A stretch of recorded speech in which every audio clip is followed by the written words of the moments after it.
we had here a question earlier about can you just tie in the vulnerability part into that healthy stuff into there, because you did mention it earlier, and we did get the question from Ghost. So Sure.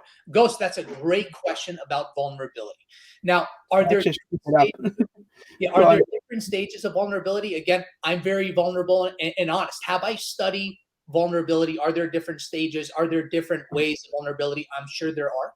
You know, I'm just speaking from my experience, right? The way that I see healthy stages of vulnerability is, again, looking at the nature of that relationship, but then also having that experience of when you're in a conversation, being able to tell from an energy and gut level, is that person willing to be vulnerable? Or, and if you're vulnerable, is it going to make that person uncomfortable? And then being able to judge that and move that conversation forward. Let me give you a great example, right?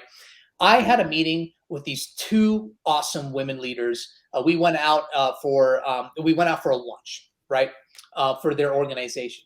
First time I was meeting them in person. This was during COVID times, and we hadn't met in person yet, right? I get there, right, and we all can sense the energy, and some energy right away you just jump in right away. Other energy, there's just some, hey, you're new, I'm new, right? It's just the way of being human, right? And I sensed that. I was like, you know what? There's some, not tension, but there's some comfort. Hey, I'm waiting to see, the comfort. Yeah. So we all know the small talk, the weather talk, the, the traffic was busy, right? So after having that small talk, of course I asked them how they were doing, but then they asked me, hey, Hector, how are you doing? And I looked at both of them and I said, honestly, I'm not doing too well. And they were, whoa, they were not expecting that. I was vulnerable. Sure. I'm like, it's been a very stressful week. Business is down. Personally, I have some challenges going on. And, I'm excited to be here just to, get out and, meet some great people. And guess what that did? That brought down the wall. And now they, Hector, wow, some of those personal challenges too. And then we got into more detail and more detail. One thing is about, and this goes into vulnerability, the most important thing when you share a story, right, or share what's going on is the details.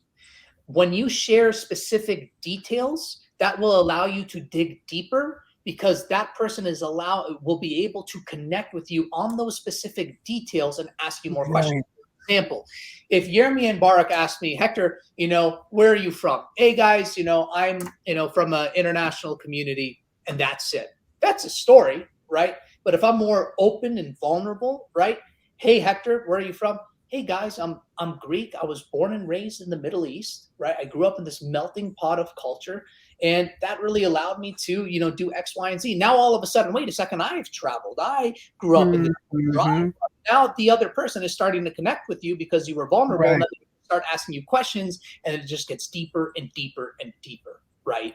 So that's just, the if you're open, it's so beautiful. That's a challenge for everybody, right? That's a challenge to everybody, is that first relationship or connection that you make. Say something. You don't have to say your deepest fears or your deepest secrets. I'm not saying do that, right?